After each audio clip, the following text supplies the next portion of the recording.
guys, well, I have to say probably the most frequent question I get and concern, and rightfully so, is how to dress for your experience here. That is the number one thing that's going to really make it or break it, whether or not you have an incredible, comfortable experience or not. So it's critically important to dress properly. And the first thing I want to say about dressing properly is that this is not a fashion statement. It is not about looking pretty or anything. You're just going to simply have to throw that out the door and dress functionally. That's what we need to do to be able to make this experience good for you. So here in Fairbanks, you can go anywhere dressed completely comfortable for the weather. You can come to the opera here. You can go to a Broadway show here. You can go out to the fanciest restaurant. Nobody is going to blink an eye that you come in dressed appropriate for the weather. You're going to get kind of funny little looks if you come in and you're not dressed for the weather. So that's a Fairbanks thing. So welcome to Fairbanks culture. Okay, so I'm going to start off with just some things to keep in mind. First of all, the whole premise of dressing for the weather is dressing in layers. You want layers, and part of that science is you want things that will wick any sweat away from your body, and also you want dead air space in between your layers to help insulate. It's why birds puff up in the wintertime.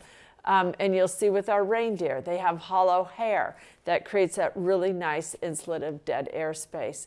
They also, underneath that hollow hair that you see, they have lanolin-rich underfur, waterproof underfur, so that they don't sweat and they can't get water out. But of course we sweat, and that's probably the number one problem that people have here getting cold is sweat. And it took me, so I'm a lifelong Alaskan, it took me close to 30 years to believe that. I've heard it and heard it and heard it, and I never believed it. Because I'd say, no, I don't sweat, I don't have time to sweat, I'm just cold. I get cold, especially my fingers and my toes, they just get cold. That's all there is to it, I don't sweat. But then I started dressing differently, and I learned, okay, maybe there actually is something to that. So the first important thing to remember is to not overdress for when you're coming here. When I am just running an errand in town, I have a base layer on, I have my second layer on, but I do not put boots on until I'm actually going to be spending time outdoors. If I'm running in my car, if I'm running back and forth, I simply just have my sneakers on. I wear these all winter long. And they're just a basic sneaker. But I've got some socks on, and I'm going to talk about that. But I do not wear my heavy-duty boots unless I'm physically going outside for an extended period of time. Like I said, it was my feet that were the coldest, and now I've got it figured out. So base layer. You can really put anything on as a base layer. You will find things that say wicking layer, and that is by far the best, because as you've got all your layers on, I swear I promise you, you're going to sweat. So you want something that will take that sweat away from you, okay? So you want a basic base layer. And I put my base layer on by mid-September. Sometimes the end of August, I have a base layer, and I wear this, again, every time I go out. I put my jeans on over this when I'm running to the store in and out. But I always have a base layer on. It just makes all the difference in the world.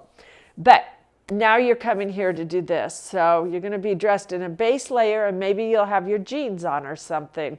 That's fine. That's the perfect way to arrive here. You'll have your sneakers on. You won't need any other shoes than a good pair of warm boots. I'll talk about that in a minute. and some sneakers. That's it. Don't bring foo-foo shoes here. They will not serve you well here in Fairbanks. Save them for your other trips, other places. You won't need them here in Fairbanks. The first thing that you want to do, the next layer, is to start working on your feet. And you know, when you are here at your hotel or your B&B, you want to make sure that your feet stay warm and dry. So it's always good to bring a pair of slippers with you, or have a pair of slippers, something on your feet. But again, you don't want tons of layers unless you're going outside. So the first trick to having warm feet is having a wicking base layer, a liner. You'll find this in the store, just written as a wicking liner. And that, again, that's to wick the sweat out of your feet. So you're just gonna, it's a very, very thin sock, very thin, super thin, just a basic layer. And the whole purpose of this is to grab any sweat from your feet and pull it out. Okay, so you got that on. Then the next thing you want to do is you want to put on your wool sock. So I really highly recommend wool. It is really a nice warm product. So you want a wool sock. Here's the other thing to keep in mind about feet is you need everything loose. Buy everything a size too big. So you want these liners to be plenty big, plenty loose, not tight on you. Snug, but definitely not tight. Okay, so you want to be able to move your toes comfortably. So the next layer you're going to put on is a wool sock. And if I'm going just to the grocery store or someplace like that, I'm going to just put on a thin wool sock. And again, you want this loose, and you want it to come on over here very, very loose. You don't want anything tight. Everything just needs to be really, really loose. Now, here, I'm set for going to the grocery store. If I was heading out now, I'd put on my pair of jeans. I would take my shoes here, and I would slip my shoes on. Look at this. I buy my shoes a size too big, so I can easily slip them on and off. That's another thing about Alaska. Our culture here says don't wear your shoes inside the house. You never want to wear shoes inside the house. So get something that you can easily take off and on, because you're going to do that every time you walk in someone's home. You want everything loose to create that nice insulative dead air space. Okay, so now I'm going out on a reindeer walk. So the next layer that I'm going to put on down below are my insulated pants. These are what I have as they're kind of a fleecy lined, waterproof. They've got nice insulation in them, and I put that on. If you happen to have wool pants, great. Wool pants are really nice as well, but this is what suits me well, and it works for me throughout the winter, this particular pair of pants throughout the winter. So then the next thing I'm going to do is put on my top, second layer. And what I like to do is have a good fleecy top here. So I've got my base layer. It's nice and loose. It's a wicking top. And then I'm going to put my base layer, or my second layer on here. A nice warmer insulative base layer, or second layer. So I'm going to get this on. It's always tricky. Here's the trick. You always have to hold your sleeve as you pull up the sleeve of your previous layer here, okay? So.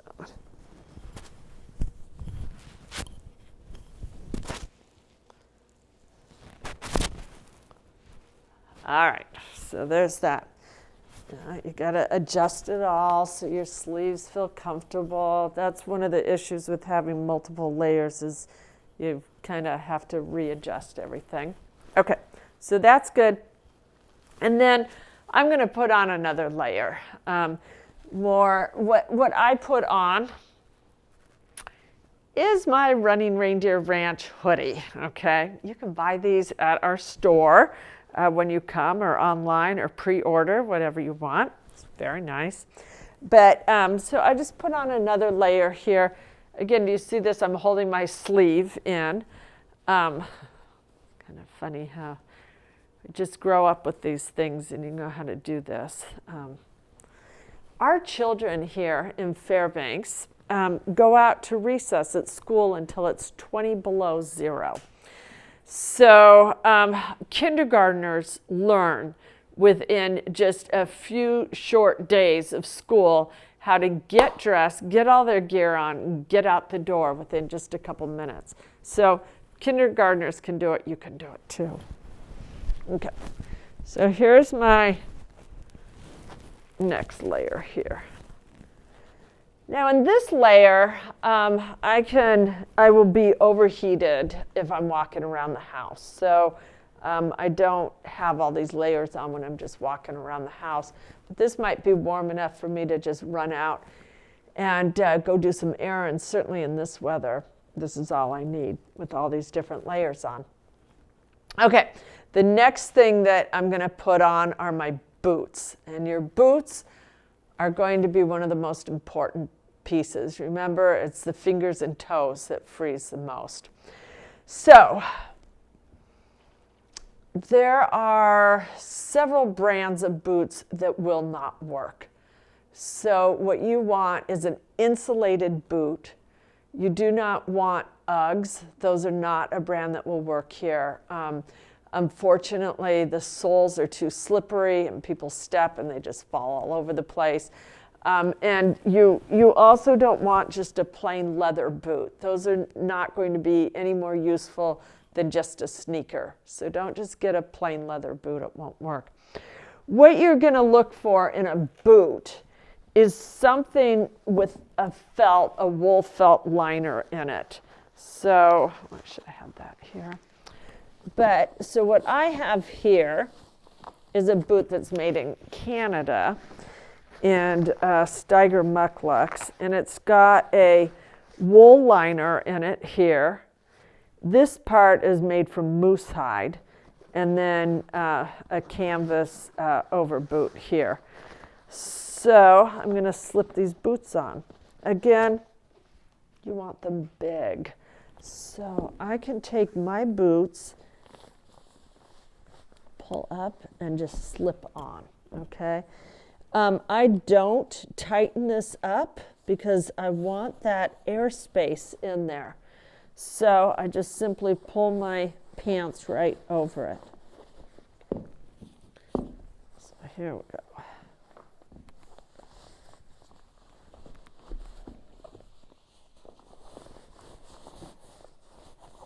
All right. Now here's something. My boots are so loose on me that I simply could just kick them off. If I started flinging my foot, I could get this boot off without me having to yank it off. It's that loose. My toes are comfortable. I'm moving around. I've got plenty of space in my boot. You do not want to pull your laces tight. You want everything very loose in your boot. Okay? Have I said that enough? All right. So then I'm going to put my jacket on. And what you want really is a good down jacket. So I just have a jacket.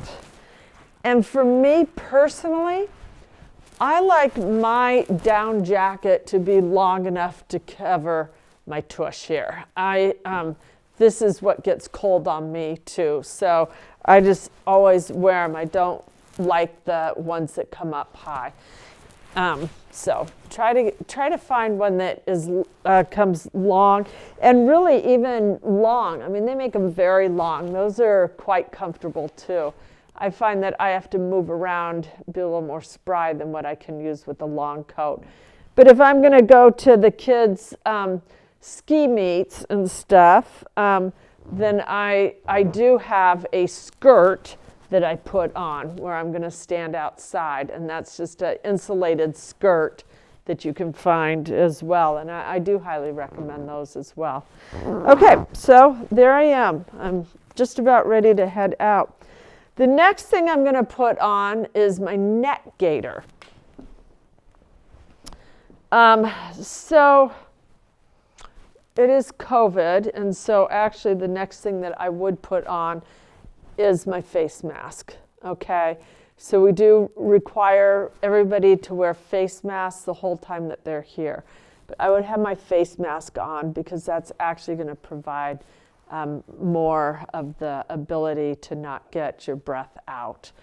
And then we put on a neck gaiter. I highly recommend neck gaiters. Please don't bring a scarf. They just get all over the place. You can't arrange them. They hang out. They fall apart. You don't want a scarf. We wear neck gaiters here. And all what a neck gaiter is just a little ring here that simply goes right over your head. I'm going to take this off because I won't need that anymore. But there it is. Okay, so here's your neck gaiter. And this is such a really, really important piece. It will keep your neck, this part of your neck warm, which makes a huge difference. Don't want to see any exposed skin. I loved it when they started coming out with neck gaiters. When I was a kid, we had these scarves, and it was just like, oh, terrible. So the nice thing about neck gaiters is you can pull these up. They can go over. You can just, it's really a nice insulative area. It will keep everything very, very warm. Okay, but I'm going to pull it down for right now.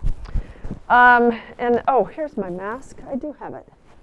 Okay, so put that on, and then I'm simply going to pull this up. Okay, all right. Then finally, okay, I'm going to pull this off for talking. Finally, I'm going to put my hat on. So again, a wool hat is going to be the warmest, and to have a hat even just with a wool liner. If your hat happens to have reindeer on it, well, that's even best. But that's not necessary, but it does make it a lot better when you have hats with reindeer on it. I'm going to put it on here. Okay, and then finally I got my gloves, except for I don't wear gloves, I wear mittens. I always wear mittens. My hands are the part that's the most difficult thing for me to keep warm. So I've got mittens right here. And this is something that I would really invest in, the warmest mittens that you can get here. So put them on. But I mentioned that my hands are always cold. So I've learned a trick in my years here in Alaska, and that is to use hand warmers. These have changed my life in Fairbanks, Alaska. I always wear hand warmers when I go out. If I'm going to be out for 10 minutes or more, I popped open a hand warmer. But here's something to know about hand warmers. When you open them, it is iron oxide. It makes a chemical reaction, the iron in here, with oxygen. And so you need to open these up, give them a good shake. And this is actually bigger than the hand warmers I normally use. We ordered the wrong kind, but here they are. So give them a good shake and let it sit out in the air for a half an hour before you put them in your gloves. They need oxygen, so if they're not pre-warmed and you put them in, they will never warm up.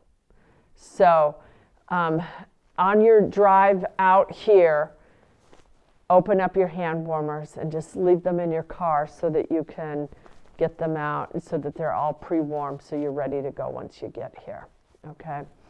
So the other thing about these guys is that they're actually usable. They change from 8 hours is supposed to be usable to, these are actually 18 hours, which is pretty amazing.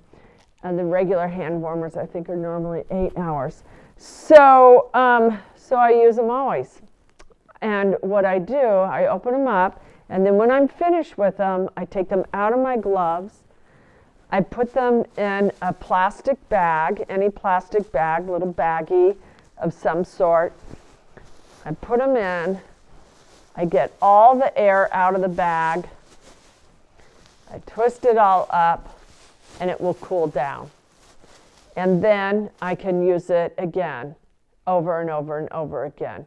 When you're using that method, you're not going to get 18 hours out of them or 8 hours, but you certainly will get several hours and several uses out of them. So save those. So buy some. You can get them anywhere. Send us a note. We'll reserve some for you. Go ahead and get these. I highly recommend it. You can get them at the grocery store, at Fred Meyer's, Safeway, anywhere, Walmart, wherever. So there, you want to do that. So, but to use these now that they're all warm, you simply put them in the palm of your hand and you slip your glove in here, okay? So again, my mittens, loose. You want them loose. You want everything loose. So I can fling those off. Now, I know you guys are thinking, oh, but wait a minute, I've got my camera and I need to use my camera. And I totally understand that. I haven't found a super good solution for that.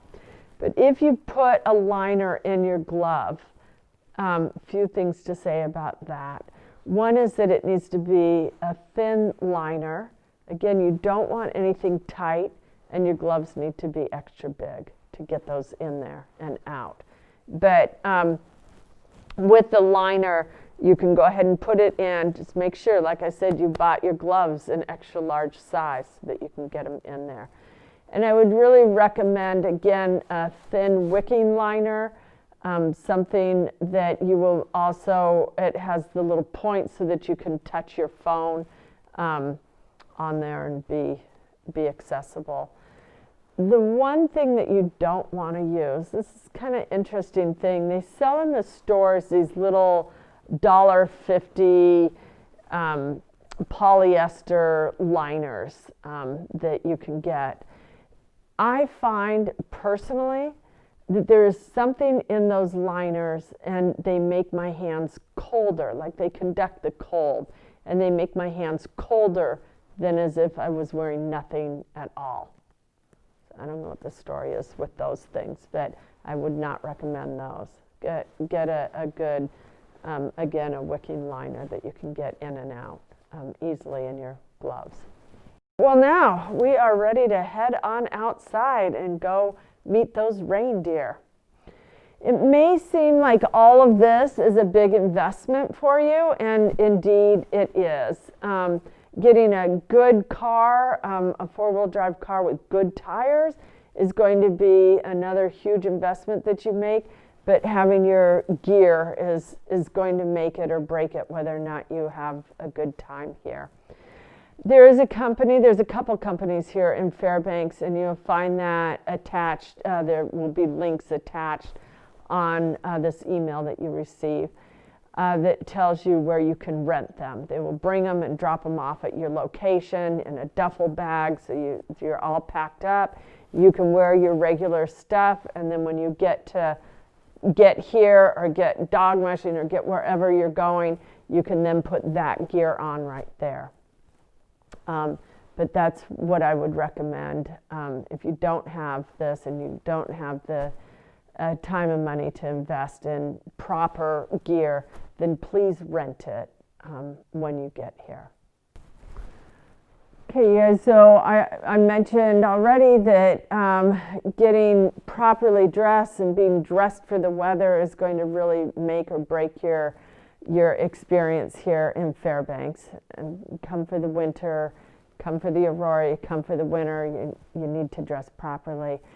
It's also a really huge safety issue, and I can't express that enough to you. You need to be properly dressed. You can get frostbite, your experience will be bad, you'll get cranky. We don't want any of that. We used to loan some gear out here. We do not do that anymore. We have you rent it. Because of COVID, we just can't process that. So we do ask that you rent it with a company that has the ability to clean and process all that gear. If you guys come and you are not properly dressed and it is a safety issue, you will not be able to join us. So that's a bottom line thing, that you must be properly dressed. It's a safety issue, and we can't have people on our property. We're all about safety, and we can't have people here unless they're safe, ready for the experience. So keep that in mind. It's very, very important. If you have any questions, contact us. We're happy to answer any questions and make some suggestions and really kind of get into more of the nitty-gritty.